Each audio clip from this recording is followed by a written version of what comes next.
all and welcome on behalf of My Retired Life Foundation to the second series of the program of our newly started program of Remembering Indian Heroes. Friends, if you recall that we started this particular program to remember, cherish, and honor the memories of the Indian heroes. We have read them in history long back, but it is high time that we recollect some of the achievements of some of these outstanding people Mother India has produced. And therefore, we thought that every month we'll have a program on this particular episode. We are now started with the concept of 2 hero or heroines in a month. Possibly we'll increase the number to 3 heroines in a month. Probably we'll be doing it somewhere in the month of June, next month onwards. And today we are talking about 2 great legends of the contemporary India. When I say contemporary India, I'm talking about the 20th century India, the 19th and the 20th century India. 2 of the legends. One is, and they belong to completely 2 different types of thoughts, types of activities. One is a revolutionary leader, and the second is an hardcore social activist and educationist. So we start with our first talk of the day, and that's on the Netaji Subhash Chandra Bose. I don't think that anybody needs to talk about Netaji Subhash Chandra Bose in terms of the statistics or in terms of the numbers, because he has been an enigma by himself. He has been one of the most coveted, outstanding sons India has ever produced in the 19th century and in the 20th century. And possibly had he been alive,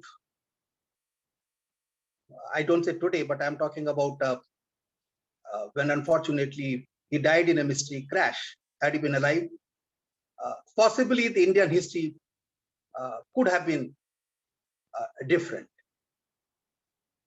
You know, he was born in Cuttack in Orissa, and that was somewhere on 23rd of January 1897. His father was a barrister, he was a pleader, and he was a great supporter of the British government. He was a very fearful man, and he was a great supporter of the British government. And his mother was a very hardcore religious lady. The Netaji grew up, in a very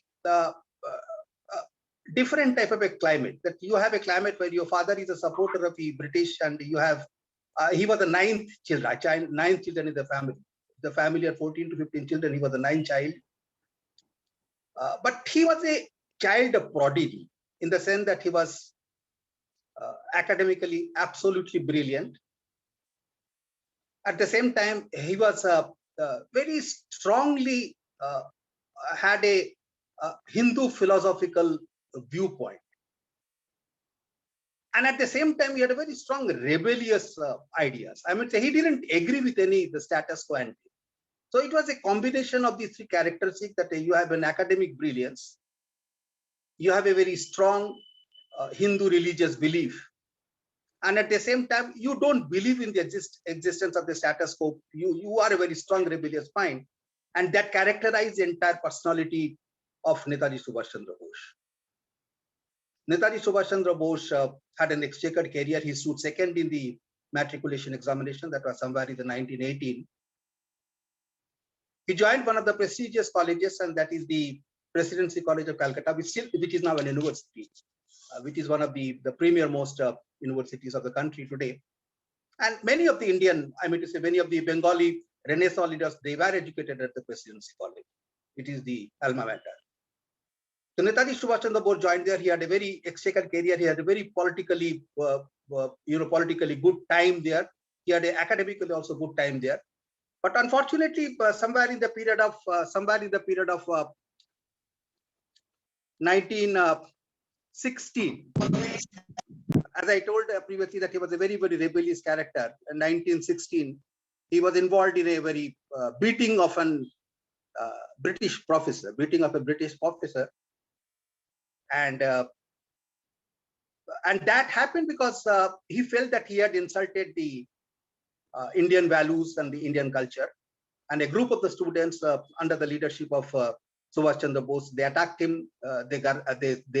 They bait him with the sleepers and the sandals and so on and so forth. As a result of which, Netaji Subhash Chandra Bose was rusticated from the college. He was also rusticated from the University of Calcutta for a period of 1 year. There was a lot of pressure on the vice chancellor brought that he should be reinstated. And finally, he was reinstated to the college, and he passed out the BA examination with the flying colors, not from the same college, but he joined some other college. His father was hell-bent upon that he should go to England for the purpose of the ICS. You know, ICS is the civil service. The Indian civil service used to be one of the most premier lines actually, which every young person used to follow. So his father wanted him to go. He went to England to study that, and he went to England somewhere in the period of 1919. He went to travel to England, and he completed, ICS is actually course. After the course, you have to write an examination. He completed almost the course, and he came to a conclusion that probably this is not the career he wants to be in. He wrote a series of letters to his brother Sarath Chandra Bose. He wrote a series of letters to his father. He wrote a series of letters to his mother by stating that the call of the motherland is much bigger than the writing a civil service examination. And he told it that he cannot be chained to a civil service examination. And finally, against the wishes of the family members, he flew back to India, and he came back to India in 1921. And then started actually the political journey of Netaji Subhash Chandra Bose, and it was a tremendous career. If you look at the 1921 to 1930s, it was a tremendous career because he had an encounter with Mahatma Gandhi. He differed very strongly with Mahatma Gandhi from his views, because Mahatma Gandhi was hell-bent upon the civil disobedience, the peaceful movement, etc., etc. But Netaji Subhash Chandra was strongly a rebellious. He told that we need a Swaraj, whether it is a peaceful means or the violence, it doesn't make any difference. Netaji Subhash Chandra was a little bit supporter of the British Empire, in the sense that he told that through the non-violence we can get the freedom. But Subhash Chandra Bose told that if you are not in a position to get the freedom through peaceful means, there is no harm that we join hands with the force of the British Army and try to overthrow the British. So there was a serious difference of opinion between Mahatma Gandhi and Netaji Subhash Chandra Bose. But Netaji Subhash Chandra Bose, I don't know how many of you know, there is a great Indian political figure at that particular point of time. He called Deshbandhu Chittaranjan Das. Now, Deshbandhu Chittaranjan Das used to be a very prominent figure in the Congress in Calcutta in those days, and he was the mentor of Netaji Subhash Chandra Bose. And Netaji Subhash Chandra Bose, despite the differences with the Mahatma Gandhi, he continued in the Congress Party. And he had a very phenomenal career in the Congress Party. He started as a youth Congress Calcutta, started becoming the youth Congress president. He became the Bengal Congress secretary.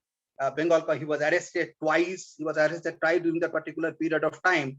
And finally, whenever he came out of the jail, he got a promotion almost in the Congress actually, and he became the secretary of the Congress, secretary of the Congress.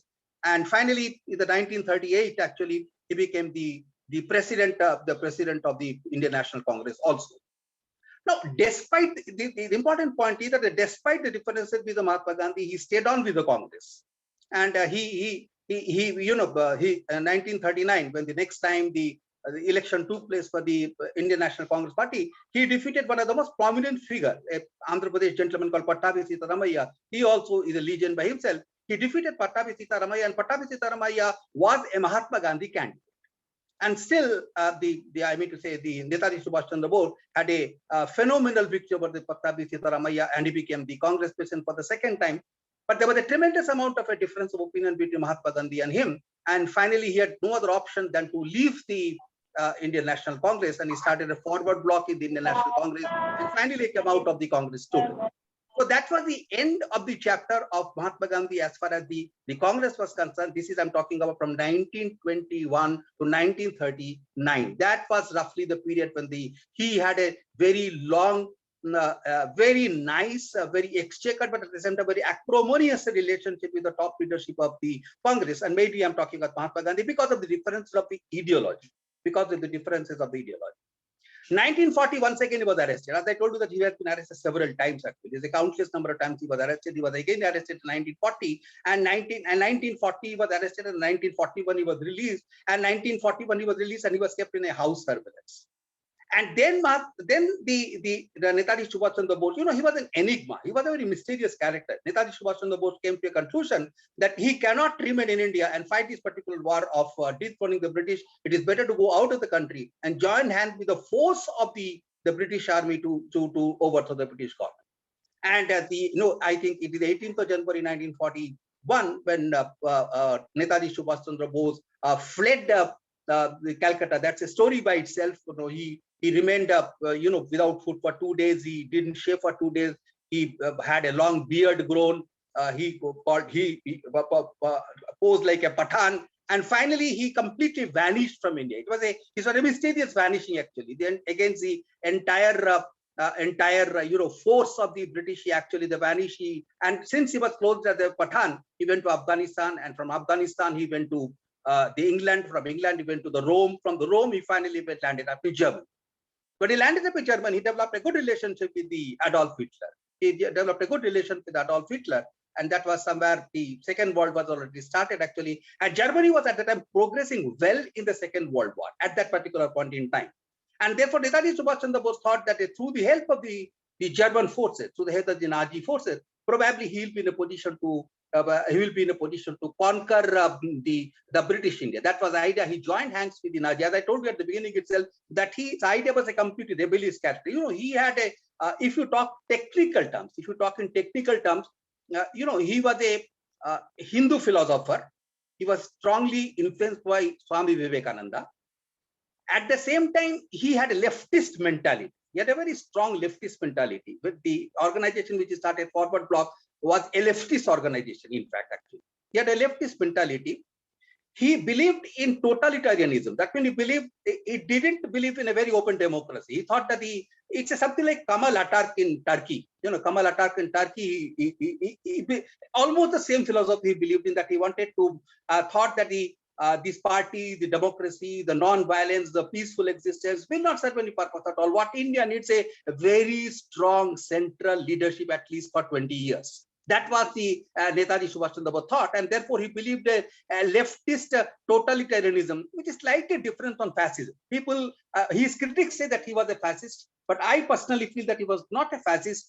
He was a 1 degree below fascist, but what he wanted was, he wanted some amount of totalitarianism, wanted some amount of what you call a central, very strong leadership to bring about a strong confederation of India. And that's what I told at the beginning, that possibly the history of India could have been different if Netaji Subhash Chandra Bose would have been alive after 1945. And therefore, with this philosophy, when he talked to Hitler, Hitler told him that he will support him, and they started what is called the Hind Legion, the prisoners of the war who were the Indian army. I'm talking Indian people, Indian soldiers who were defeated soldiers by the Germans, and they were the prisoners of the Germans. They started the Hind Legion, and for the first time, the Netaji Subhash Chandra Bose started talking about an independent India. But at the time, Germany was getting weak to weaker. But that was the period 1940 to 1943. So Germany was getting weak to weaker, and Germany was not in a position to help, the way the Netaji Subhash Chandra Bose thought that it will help. And therefore, the Netaji Subhash Chandra Bose decided, as I told you, he was a very mysterious person, and he was an extremely difficult character to understand, actually. He decided that he will leave Germany, and he will go and join hands with Japan, the another friend of Germany in the Second World War. That's another Axis country. There were 15 Axis countries, and out of one of the Axis countries was Japan. He thought that he will go to Japan. And the German people, they helped him in reaching Japan through submarines. So he started his journey in a German submarine, And the German submarine, he was handed over to the Japanese submarine. And finally, he reached the Japan. And when he reached the Japan, he once again became very friend with the Japanese establishment over there. And finally, the Indian National Army was established. Today what we talk about, the Jai Hind Force, we talk about the Indian National Army. The Indian National Army actually is a Japanese concept. It was actually conceptualized by Japanese people actually, and with the gentleman called Mohan Singh, and subsequently by Raj Bihari Bose, and finally by the Netaji Subhash Chandra Bose. They formed this particular Indian National Army, the first army of its kind in the world, that actually talked about bringing about a non-violent freedom to the country through war on the British India, and therefore, for the first time, Netaji Subhash Chandra Bose, if you look at the history of this INA, you will see some different brigades. There was a Nehru Brigade, there was a Gandhi Brigade, there was a Lani, Jhansi Bai Brigade also. So he was a very strong believer in the feminism also, and therefore he started a Rani Lakshmi Bai Brigade. And that lady, the Captain Lakshmi subsequently became an MP from the Congress Party also. Later on, I'm talking about. So he formed a particular this INM under his leadership, at about 3,000 soldiers. The 3,000 soldiers they formed, and they took the help of the Japan to attack India, and they succeeded to a certain extent. It's not that they did not succeed; they succeeded to a certain extent. They annexed the Burma. They came to Imphal. They came to Kohima. I mean to say, the Indian National Army had their own post office. They had their own bank. They had their own currency. They had their own flag. They had almost everything. They had encircled the Kohima and Imphal also to attack the British India. A very, very adventurous thing to attack the British India. But unfortunately, that was the time I'm talking about. That was the time, the 1944, 1945, where the Second World War was coming to an end, and there were Hiroshima, Nagasaki, the bomb blast, etc., and the Japan crumbled. The moment the Japan crumbled, actually, the Netaji Subhash Chandra Bose the ambition of forming a free, independent India by a violent attack to the British through the help of the Japanese forces came to an alibi. Now, he was a very strong, emotive speaker. If you look at his character, that's what I'm talking about. He was a very, very phenomenal character. You can't find such a character in the world, except probably Kamal Atatürk, or you maybe Che Guevara to a certain extent, or maybe to a certain extent Stalin in Russia, or certain extent Mao Zedong in China. A couple of these character leaders, actually, you will not find a real leader like Netaji Subhash Chandra Bose. And if you look at some of the quotes of the Netaji Subhash Chandra Bose, emotive speech from the Burma, which he gave, that "Tum mujhe khun do, main tumhe azadi dunga." You give me blood, and I will give you freedom. That remains a legendary talk even today. Because you give me blood, and I will give you freedom. That is today. It became a sensational thing actually at the people who emotively bonded the entire INA forces. He gave the second slogan, which is called Dilli Chalo. Let's move on to Delhi. That's the idea that, you look at the farmers' agitation when they say now Dilli Chalo. The point this slogan got the Netaji Subhash Chandra Bose took a lock up at 1940s. He gave a slogan sitting in Burma. I am talking about. He gave a slogan Dilli Chalo, and that became the binding voice for the INA forces. And whenever the INA forces were moving around, they were not only singing the patriotic song, they were also talking about Dilli Chalo, Dilli Chalo, Dilli Chalo, Dilli Chalo. This became a vibratory movement while they moved to the India. As I told, once again, let me come back, that the fate was not with him, and therefore after the Japan crumbled, his entire ambitions crumbled. His entire INA forces got crumbled. About 50% of the people, roughly about, as I told you, the original force was 3,000, about 1,500 people were killed, about 1,000 people were arrested, and he was left alone with a few people with him. Now he had two choices. His one choice was, rather he had three choices, let me put in that way. He had a choice that he can surrender, he had a choice to run away, or he had a choice like Adolf Hitler. What he did was to suicide. He decided that he will run away, he will not surrender, because he was a different character altogether. Therefore, he thought that he will run away from there, and he wanted to go away. He wanted to go away from Soviet Union. His idea was that I have seen Germany, it didn't succeed. I had seen Japan, Well, it succeeded to some extent, did not succeed. Let me try to go to the Soviet Union, because at the time he thought that the Soviet Union will take an anti-British stand. So let me try to go to the Soviet Union. But as luck had it, unfortunately, that was not to be. Even before he could reach the Soviet Union, he died in a plane crash in a place called Formosa, which is nowadays called Taiwan, on 18th of August 1945. Now, there is a lot of debate whether he died or he didn't die. It remained a mystery. I mean to say, a lot of people talk about a lot of things. Let's not believe them. But the fact of the matter remains that he is dead today. Fact of the matter remains he is dead today, because he is long lived more than 100 years of it. We are talking about Netaji Subhash Chandra Bose. But at that particular point in time, whatever the facts we have today, not only the commission's report, whatever the people may say, that we are firmly of the academically believe that he died of the third degree burns in that particular incident, and that ended the era of the Netaji Subhash Chandra Bose. To sum up, the Netaji Subhash Chandra Bose is one of the political heroes of the contemporary times. Is an outstanding person. If you look at the character of Netaji, and he wrote also a book also. He wrote a book which is called, I think, Indian Struggle or something like that. He wrote a book. He was the founder of a paper which is called Swaraj. So look at the characteristics of the man who died at the age of 48.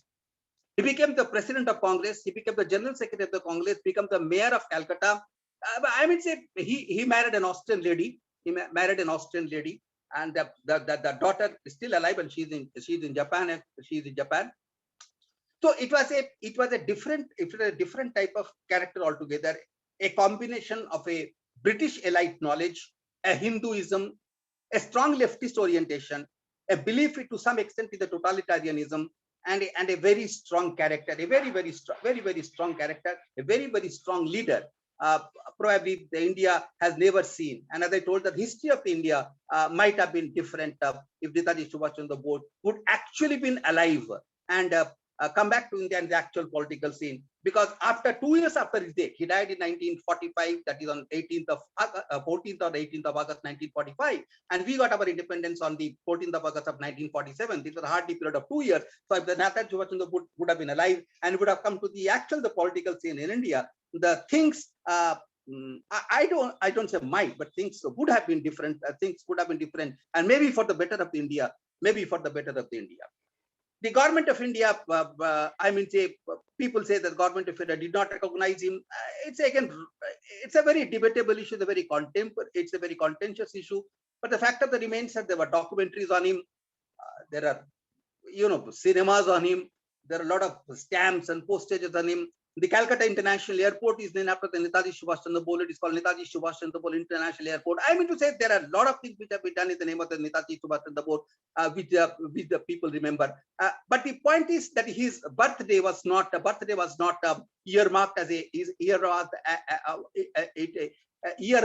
thing, and probably the Modi government, the current government, maybe because of the political reasons, I don't know. But they took a good decision that on 23rd January, they decided to celebrate from 2021 as Parakram Divas, Day of Bravery. The Day of Bravery, that they decided to celebrate from 2021 onwards. And we feel that that's a good step in the memory of Netaji Subhash Chandra Bose. But it's a very difficult to find a band like Netaji Subhash Chandra Bose. I mean, say it's a difficult to find. The more you go deep into the character, the more you can see that he was a jewel. The Mother India has produced, and we shall always be grateful. Thinking and remembering and cherishing the memory of Netaji Subhash Chandra Bose. Thank you very much. Thanks.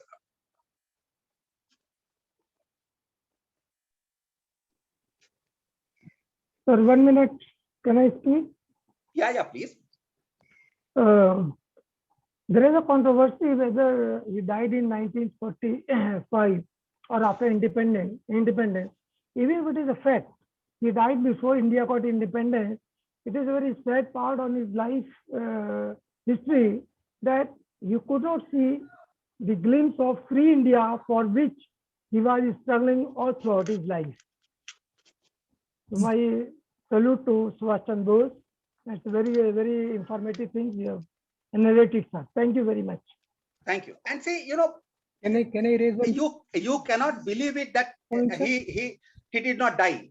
because if you look at the character of Netaji Subhash Chandra Bose, you know, somebody told that the Gumnam Sadhu hai, or Gumnam Sadhu was Netaji Subhash Chandra Bose. It doesn't make any sense, because Netaji Subhash Chandra Bose is a hardcore political person. So had he been alive, he would have never become a sadhu. He would have become a political sadhu. He would have come back with open chest.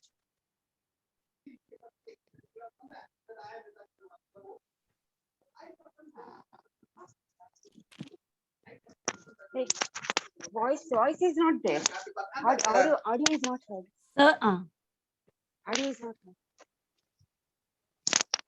So I personally don't think that that's not correct. That's my personal belief. Though many people say many things, but I have a strong belief that he died in 1945. Otherwise, he would have come back to the scene of India in 1947. Sir मैं कुछ बोलूं? बोलिए बोलिए madam. जी sir, ये जो खूनी हस्ताक्षर एक कविता थी जो कि श्री गोपाल प्रसाद व्यास जी ने लिखी थी, ये हम लोगों ने बच्चों को पढ़ाई, और सर इतना जोश था इस कविता में, इतना जोश था कि बच्चे जो थे सुनते सुनते खड़े हो जाते थे, and it was so beautiful. और उनकी पूरी कविता लिखी हुई है, उन्हीं के ऊपर लिखी हुई है, खूनी हस्ताक्षर उस कविता का नाम है सर। उसमें यही है कि तुम मुझे खून दो, मैं तुम्हें आजादी दूंगा। बहुत सुंदर कविता है उनकी sir. Thank you sir.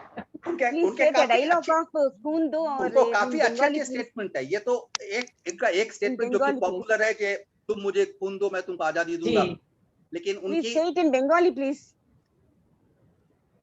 It was not in Hindi. It was told in Hindi. जी ना क्या told in The Hindi? original is in Hindi. Original Bengali. Original is in Hindi. Gopal Prasad व्यास जी ने इसको लिखा है। He addressed, बहुत ज्यादा मतलब बच्चों को बहुत पसंद थी। It was later translated in Bengali कि तुम ही আমাকে রক্ত দাও আমি তোমাকে আজাদি দেব, স্বাধীনতা দেব। Okay, okay. But originally it was very in Hindi. famous. When he addressed the Indian soldiers, when he addressed the soldiers, you know, moral of the soldiers of doubt. He was a great motivation speaker also. He was a great motivation speaker. So he wanted to raise the motivational level of the Indian soldiers, and therefore required these two things, that you give me blood and I'll give freedom, and Delhi chalo. These are the two slogans which become synonymous with him. But he had another very important quote. He has several quotes. He has a very important quote that you may die. That doesn't make any difference because you have to die. Yes. But even after you die, what you have done for the sake of the Mother India will be left forever. And therefore try to live a life which is full of something by which the country will be knowing. This is what he told in a Bengali, in a talk, in a general talk I'm talking about, in a small talk he talked about. This is the core meaning of that thing. That means he had a very strong nationalist and patriotic, very strong nationalist and patriotic feeling. So it was a very, it was a combination of all types of characters. He had, of course, his people say that he didn't marry that lady, etc., etc. But those are personal things. So let's not go into the personal things. There are a lot of things people talk about leaders. Let's not go into those personal things. But the fact of the matter remains, his contribution to society, his contribution to India, his contribution to the nation, his contribution to the growth of nationalism, patriotism, and the renaissance of the Indian philosophy is unparalleled. Probably it is greater than many of the leaders of the country. Very good, sir. Thank you very much. Thanks a lot. Very good, sir. Very nicely narrated. Thank you. Now we come back to the next talk of the day, that is an equally enchanting person, Savitribai Phule Madam. May I request Ramania sir to please take it over, sir. Thank you, Dr. Sengupta, for giving me yet another opportunity to share my thoughts on the MRO platform. Dear friends, good evening. Almost a month ago, Dr. Sengupta sent me a message asking me to speak in the next episode of the series, Remembering Indian Heroes, on any great person other than a political leader. Even as the import of this message was sinking in me, there was another message from him suggesting that I should preferably choose a woman leader as the topic of my talk. Meeting these two stipulations, names of several women crossed my mind, and a will to move forward in the face of economic, educational, cultural institution in spite of serious odds against them. Jhansi Ki Rani, Rani Mangammal, Velu Nachiyar, Kittur Rani Chennamma, Savitri Phule, Rani Rashmani, Dr. Muthulakshmi Reddy. It is an endless list of Indian women who broke the norms of their times and contributed to the society in some form or the other. My choice of a name for my talk from this illustrious list was made much easier by Dr. Sengupta, who suggested that Savitri Phule, the first lady teacher, could be the topic for my talk. There is nothing more honorable for me to talk on the first lady teacher in India. I readily accepted the suggestion and I am here before you today. Most of us know Savitri Bai as the first female teacher of India, but she was much more than that. She was a crusader who relentlessly fought against the prevalent caste system and worked towards the emancipation of the socially marginalized sections of society. She was also a poet in her own right. 2 centuries ago, in the pre-independence era, a few decades before Swami Vivekananda and Mahatma Gandhi, she was given the honorific Gyan Jyoti, flame of knowledge, for her work in the field of education and the respectful title Kranti Jyoti, flame of revolution, for her stupendous efforts in creating awareness on social justice. A proper understanding of the socio-economic climate of our time is essential to realize the great significance of our struggle against the prevailing social norms. In Maharashtra, the Peshwa rule had just ended and the East India Company was facing opposition from the Indian freedom fighters in several parts of the country. There was a debate about what should be given priority, social reforms or political freedom. Since the enemy in the form of the British was clearly visible, many gave priority to political freedom, as we just now heard about Netaji Subhash Bose. People believed that once we got independence, our social problems would automatically get solved. The ancient classification of society into 4 communities based on the roles had got degenerated into the pernicious hierarchical caste system, giving rise to serious prejudices leading to untouchability. Across all communities, women were considered as mere objects meant to be caregivers to the male-dominated families, and even basic education was denied to girls. Under these circumstances, one can imagine the miserable plight of girls who are born in Dalit families. There was no dignity for a woman who lost her husband. This was the situation at that time. It is in this backdrop of India in general and Maharashtra in particular that Savitri Bai challenged the existing social structure. She recognized that education of women is the first step in liberating them from the social prejudices of the society. To the well-known values of liberty, equality, and fraternity, she added humanity and justice, and these 5 words became her goal for life. As one of the earliest crusaders of education for girls and dignity for the most vulnerable sections of society, namely the Dalits, women, and widows, Savitri Bai broke all the traditional shackles of the 19th century India to herald a new age of thinking. Early life and work. Savitri Bai was born on January 3, 1831 at Naigaon, about 50 kilometers south of Pune.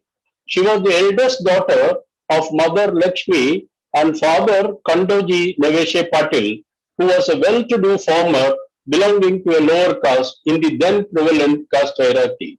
As per the custom of the times, she was not to be educated, and so she did household chores and helped her father in the fields. In the year 1840, when Savitri was just 9 years old, she was married to 13-year-old Jyoti Rao Phule, a resident of Pune who also belonged to one of the lower castes. This person later on became the respected Mahatma Jyotiba Phule. Despite the odds stacked against him, Jyotirao was exposed to English education thanks to his enlightened aunt, Sagunabai, a child widow who brought him up when his own mother died in her infancy. After the marriage, Savitribai and Jyotibai lived in Pune, where Jyotirao started teaching Savitribai to read and write after he saw her eagerness to learn and educate herself. After completing her primary education with Jyotirao, she enrolled herself in two teacher training programs. The first was at the institution run by an American missionary, Cynthia Farrar, in Ahmednagar.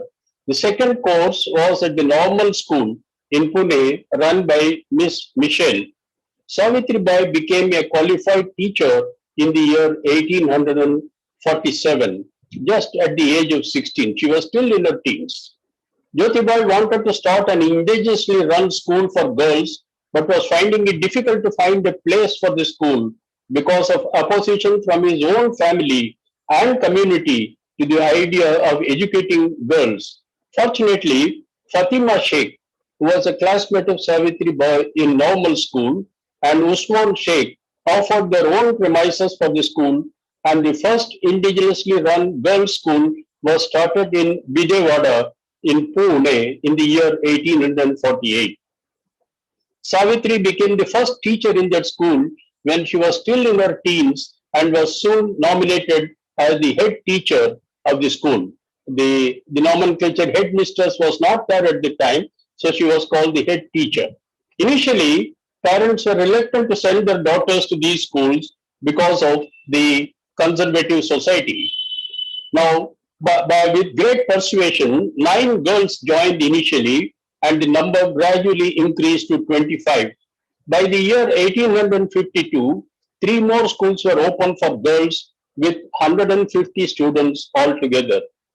Jyotirao, Savitribai, Sagunabai, and Fatima Sheikh put their heart and soul in educating the girls, and these schools became very popular, attracting handsome donations from organizations in Europe. A separate school for the education of Muslim girls was also started as a token of gratitude to the Muslim friends who came to the rescue of the Fules when they were in distress. Over the years, Savitribai opened 18 schools and together with Fatima Sheikh taught children of all communities. They faced opposition from the upper classes who created obstacles to the teachers by throwing stones and dirt on them when the teachers were on their way to the school. Undeterred, Savitribai started a night school in the year 1855 for the benefit of agriculture laborers who were free only after the day's work in the fields. Many innovative ideas were implemented in these schools. A stipend was paid to students for attending schools to check the dropout rates. Also, parent-teacher meetings were organized to create awareness among the parents on the importance of education so that more girls will be sent to schools. Now, on her social reforms. Savitribai was far-sighted and could think very clearly. Since she had worked as a teacher in the girls' school, there was a lot of respect for her among the newly educated women as well. Many well-known educated women from Pune, including Pandita Ramabai, Anandibai Joshi, and Ramabai Ralade, would come to meet her. She believed that society cannot be improved by the efforts of just 1 or 2 persons. There has to be large-scale participation of citizens for effecting social reforms. Over the years, the Fules had been instrumental in setting up several organizations so that reforms became the goal of many progressive citizens. In 1852, she started the Mahila Seva Mandal with the objective of persuading women to educate their children, particularly girls. But gradually, it became an institution for creating awareness among women regarding their rights, dignity, and other social issues. In 1863, In 1863, she started the Bal Hatya Pratibandhak Griha, a home for the prevention of infanticide in their own house. It was set up so that pregnant widows and rape victims can deliver babies in a safe and secure place thereby reducing infanticide cases. There is a very sad anecdote behind the setting up of this home. An illiterate widow became pregnant due to the machinations of a man who refused to take responsibility after the baby was born. Fearing that society will not let her live with respect, the woman killed the innocent baby and threw the body into a well where it was later discovered. The police filed a case against the woman and she was sentenced for life imprisonment. This incident took place in 1863. It was the first time that a woman had been sentenced to such severe punishment, and the whole country kept discussing this case. But the Phules were different from the rest. They didn't just discuss the case, their hearts were full of compassion and generosity. They immediately set up the Bal Hatya Pratibandhak Griha in their own house at Ganjpet in Pune to provide shelter to such victims. One report says that by the year 1885, 35 women had delivered babies at this shelter. In 1874, the Phules adopted a child from this shelter home and educated him, which sent a strong message to the society. Their adopted son, Yashwant Rao, grew up to become a doctor and continued the good work of his foster parents. In September 1873, Savitribai set up the Satya Shodhak Samaj, the Truth Seekers Society, where she was the head of the women's section. On the death of her husband Jyotirao in November 1890, she became the chairperson of the Samaj and carried forward the activities with extreme dedication and commitment till her last days. The Samaj undertook the program of arranging marriages at minimum cost, without dowry and without a priest. In such marriages, both the brides and the grooms took pledges that amounted to the wedding vows. The first such marriage was arranged in December 1873. This method of marriage, similar to a registered marriage, is prevalent in many parts of India today. The Satya Shodhak marriage required the bridegroom to take an additional oath of giving education and equal rights to women. Savitribai worked tirelessly against social evils like child marriage and Satiprata, empowering them. Satiprata. She also made an effort to bring child widows into mainstream by educating and empowering them. Such pursuits met with very stiff resistance from the conservative society of those days. At a time when people were unwilling to offer drinking water to thirsty untouchables, Savitribai Phule and Mahatma Jyotiba Phule opened the well in their house for the use of the untouchables. It was a challenge thrown at the society to change their mindset towards untouchables. In the 1870s, the Phules were actively involved in famine relief. They were instrumental in starting 52 boarding schools for the welfare of children orphaned by the famine. Mahatma Phule passed away on 28 November 1890. Even at the funeral, Savitribai showed her remarkable courage. A debate began as to who should conduct the last rites, the adopted son or a blood relative. Savitri put an end to the debate by stepping forward to light the funeral pyre herself. The support, cooperation, and companionship that Savitribai gave Jyotirao throughout the life is extraordinary. You will find that when you talk of Jyotiba Phule, invariably you have to talk of Savitribai Phule and vice versa. The ideal of equality between men and women and peaceful companionship that they have set up as an example transcends the limits of time and space. Now let us see something about her poems and how she wrote poems, mostly in Marathi and one or two in English also. Savitribai was the mother of modern poetry, stressing the necessity of English education through her poems. Her first collection of poems, Kavya Phule, was published in 1854. It has a total of 41 poems on various themes. She has 4 other works to her credit. All these 5 works have been collected together in a 195-page volume, The Complete Works of Savitribai Phule, edited by Dr. M.G. Mali. Finally, yes, Yashwant Phule the adopted son of the Fules, took up a job in the army after completing his medical education. During the course of his work, he had to travel to many foreign countries. Savitribai did a lot of work during the famine of 1896. In the year 1897, many parts of India were infected with the menacing bubonic plague. Every day, hundreds of people were dying of this scourge in the Pune region. While the government took up the task of controlling the epidemic, Savitribai asked Yashwant to take leave from the army and set up a hospital near Pune to treat the affected patients. She would herself pick up sick people and bring them to the hospital and treat them. Even though she knew that the disease was contagious, she continued to serve and take care of the patients.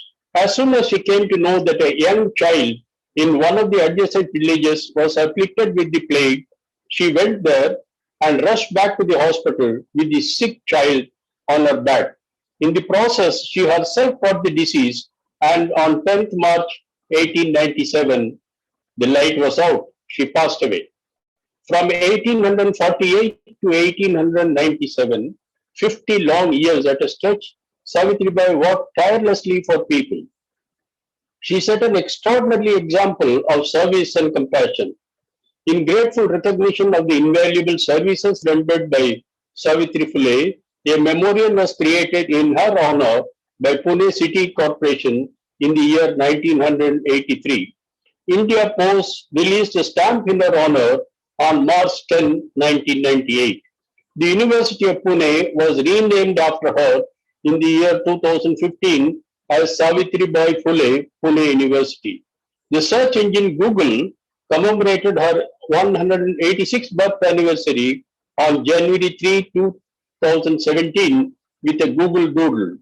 Maharashtra government has instituted the Savitribai Phule Award to women social reformers in her memory. A 2-hour long movie on the life of Savitribai Phule was released in Kannada language during the year 2018. Doordarshan ran a long serial drama based on Savitribai in the year 2016. This drama was directed by Gohil, who was Rama in the Ramayana series. Maharashtra government has set up a committee to produce an authentic documentary on the Phules in Hindi, Marathi, and English. Many organizations observe 3rd January as Education Day, and there was a demand to declare 10th March as National Women's Day, but already all of us know that 8th March is the International Women's Day. There is also a demand that the Phules should be given Bharat Ratna posthumously. Of course, nothing further is known on that. Conclusion. Modern India's first woman teacher, a radical exponent of female education, a champion of women's liberation, a pioneer of inspirational poetry, a courageous mass leader who took on the forces of caste and patriarchy, certainly had her independent identity and contribution. Her life and struggle deserve to be appreciated by a wider spectrum and made known to non-Marathi people as well. When I mention this because when I started the literature search, I found most of the authentic biographies were all in Marathi, and then only 1 or 2 books were available in English. I would like to end this talk by reading one of the inspiring poems written by Savitribai Phule. The poem reads like this. Go.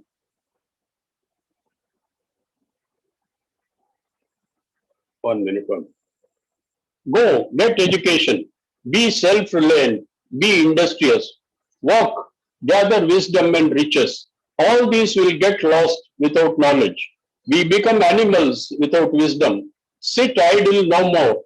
Go, get education. End misery of the oppressed and forsaken. You have got a golden chance to learn.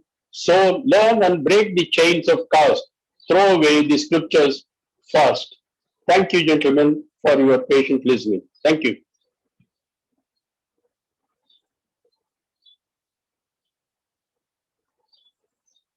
Thank you, sir. I have finished. Yeah. Any additional points anybody would like to say? Yes, sir. Sir, nowadays in DD Bharati, this Savitri Bai Phule serial is coming, and now they are showing her childhood, and she used to ask so many questions. So her grandmother was fed up of her. He said, "Why you ask every time? Why it is so? Why it is that?" Because questions only, give uh, uh, questions are. If someone asking questions, it means he is curious to know. And that was the beginning of her life. I think what sir said. It is really very interesting serial, sir. So I See, keep watching in DD Bharati. It is coming nowadays.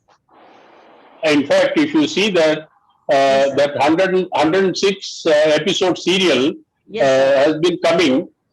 Now, if you see the very first episode or two episodes, you will be surprised to learn that the reporter, lady reporter, who went to cover Yes, sir. an incident, she herself didn't know about Savitri Phule. So somebody had to drive her to Satara, where another Yes, sir. person had to tell her the story. So that Yes, means sir.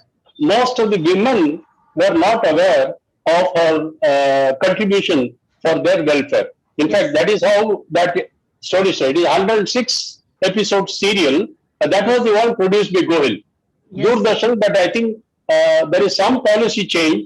They were preparing another one on Deen Dayal Upadhyaya, but I think both of them have been put on hold. That's what I read recently. And very nice now. Bhimrao Ambedkar Sahab par bhi aa raha hai. Good serials are there in DD Yeah. Bharati. Thank In you, sir. fact, Very nice. We I knew so many things we never knew. So you have been enlightened us with this, knowledge. So now it will be more interesting for me to watch. Thank you, Very sir. nice speech, sir. Very Thank you. nice speech. Very nicely narrated both the topic. Very nice, sir. Thank you. Thank you. Thank you, Rami sir. Thank you. Nicely narrated. Yes, very nice. Thank you. Thank you. A lot of research